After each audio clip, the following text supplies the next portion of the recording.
What's up, my freelance writer friends? All right, so I'm going to talk to you about 30 sites that pay up to 700 words so that freelance writers can make money. Oh, yeah. All right, so I'm going to be looking at this blog post and we can talk about it. All right, so hopefully you can look at it, and I'll put all the links in the description so you can click on it and you can start writing, right, and get paid for a freelance writer, because these are great things. If you're a freelance writer and you're brand new and you don't have any clients, well, you can get some sites that pay. All right, so let's get to it. Here we go. Here are my 30 sites that pay. The first one is Cracked. Now, Cracked pays writers if they are good, right? That's subjective, but they don't find their idea of what a good writer is. So, I mean, you just have to take it for a grain of salt and look at their content to see if it's something that you can write about.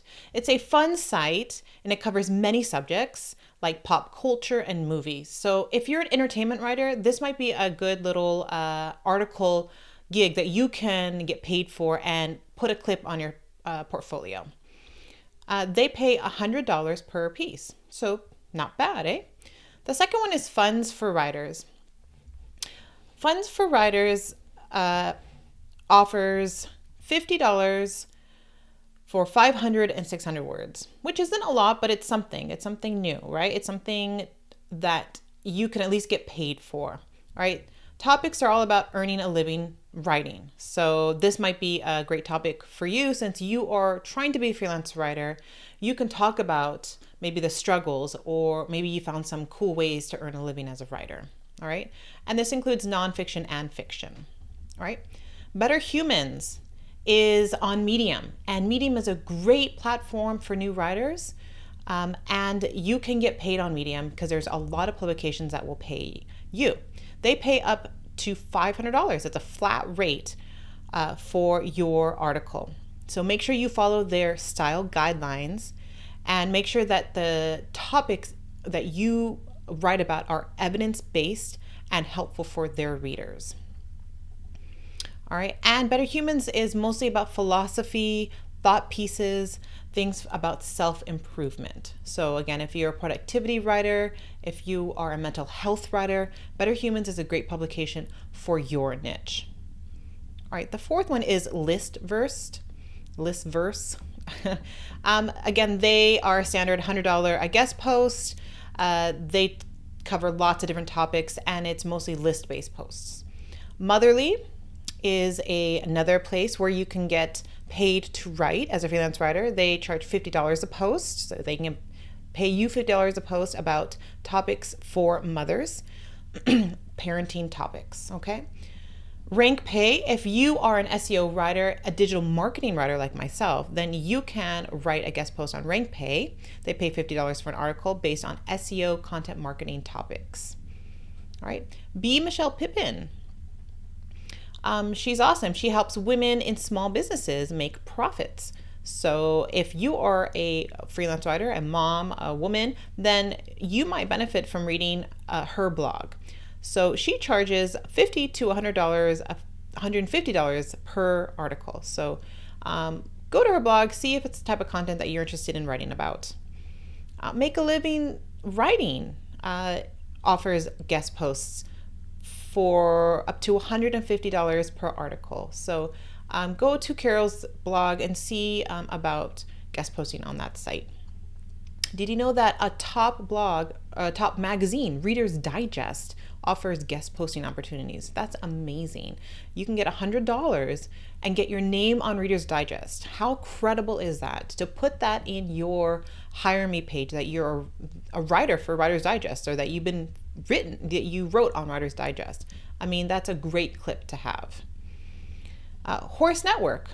If you really want to get into pet writing, equestrian writing, then you can write on Horse Network. They pay $50 for an accepted piece and $100 if it's shared more than 1,000 times. So I really don't like guest posting opportunities where pay is based on social shares, but they do pay you the $50 and more if it's shared more. So that could be an incentive for you.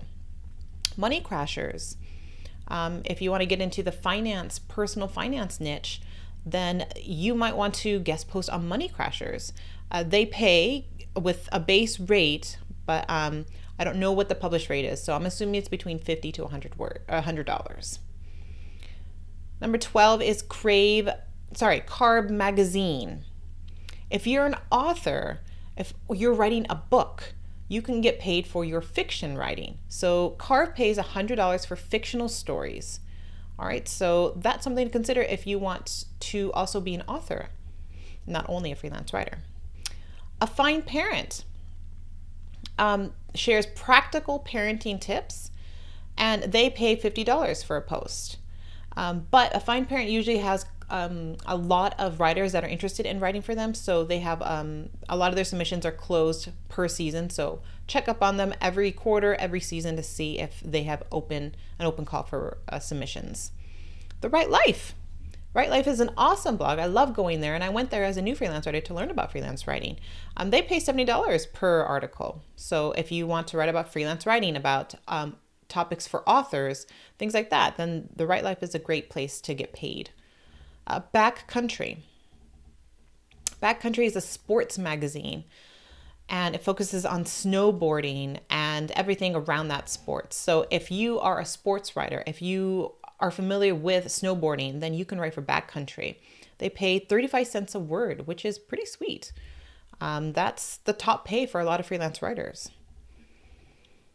16 is A List Apart. A List Apart covers web design. So if you're interested in that type of topic, WordPress development, web design topics, visual graphics design, things like that, then maybe A List Apart could be something that you can guest post on. And they pay $50 per mini article, $100 per article, and $200 per feature. So again, there's a lot of potential to get paid on this site. WordCandy is a place that you can find gigs, but they also pay writers. So they pay, it says around $72 per article. So it's not bad for a side hustle. If you're interested, if you're brand new, this could be something for you. PTO today is the blog or the site that you want to get to. They cover parent-teacher content for K-8 schools. All right, and they pay $700 for a feature article, $150 for smaller pieces. So if parenting, teaching, all that stuff is in your niche, if you're a teacher, then consider PTO today for a place that you can get a portfolio piece. All right, number 19, We Are Teachers. If you're a teacher, you can also pitch to We Are Teachers. They pay $100 for up to 700 word blog posts. Not bad. I mean, that would be a great first freelance writing job. And just a little caveat, a lot of these places, if you wow them with your writing, if you tell them that you're a freelance writer, they may end up hiring you to write for them consistently. So that's also something to consider. The IWA Wine blog. This is a lifestyle type of blog. If you write lifestyle content, then you can write on this blog. They pay $50 an article. Again, it's an easy clip to get and for you to look more credible as a freelance writer. Bible Advocate Online. If you want to write about religion, about religious studies, things like that, then this is a place to guest post on. They pay $65 per article. Communication Arts. It's a magazine about design, photography, typography, advertising, and illustrations. A lot of different topics. They do seek ethical pieces on social issues in the design community. So that's something to consider. They want articles on emerging trends and tools, and even encourage roundups of items within a particular subject. Now, roundup posts or list posts are some of the easiest posts that you can write for any new writer or blogger out there. So if they accept those, then I would consider writing that type of post for them. The pay isn't mentioned, but they're competitive rates. So negotiate a good rate for that type of post. The Great Escape is a travel website, and they pay $50 to $75 a piece for their website, $100 to $150 for interviews. That's pretty cool. And personal stories. So if you have a personal travel story, they can pay up to $150 for that. And $150 to $200 per articles with specific income advice a reader can print and follow to earn more income. So that's pretty amazing. I think that's pretty cool that there's a lot of different potential there on The Great Escape. Doctor of Credit. If you're a financial blogger, this might be a great place to guest post on and get paid. They pay $50 per article. That's around 600 words. That's pretty sweet. 25 is Zeal. Zeal is another medium publication that covers comics, pop culture, and games. That's pretty cool. If you're a game writer, a sports writer, things like that, this is a cool publication to guest post on. And they pay $200 for a comic of all things. So get your drawing skills up there. And if this is a passion of yours, you can submit your comic for $200 or write a post for $100 for them. All right, Money Pantry pays up to $150 for articles on saving money and earning money. So just be careful. They do want credible types of content and writing. They don't like the fluff, 10 ways to save on your grocery bill, things like that. Those are common types of blog posts. So really research the topic that can fit for Money Pantry. 27 is Serious Eats. So if you're a food blogger, a lifestyle blogger, this is a great place to guest post. It's also a medium publication, and they pay $100 per food related article, like cooking or food and eating topics. Number 28 is the Dollar Stretcher. The Dollar Stretcher pays 10 cents per word, which is a standard freelance writing rate. And they're looking for frugal how-to articles and interviews up to 800 words. All right. But they only pay for print material. So if it's not printed, then they will not pay. So this is sort of a gamble. So something to consider when you pitch to them. The Penny Hoarder. I love the Penny Hoarder. It's a great site to learn about frugal living. And for mom bloggers and anyone that just wants to save money. So you can write 700 to 900 words and they'll pay you around $75, which isn't bad. Clark's World is for science fiction fans. So if you're interested in writing both nonfiction and fiction, then this could be a place that you can guest post on. They pay 10 cents a word, which is great. All right, so those are the 30 sites that pay up to $700 a post. How amazing is that? If you want more tips to land that first freelance writing job, make sure to enroll in my free course, Get Paid to Write. It's over at elnakane.com. Make sure to like this video and subscribe to my channel for even more valuable freelance writing tips on this channel. All right, see you in the next video.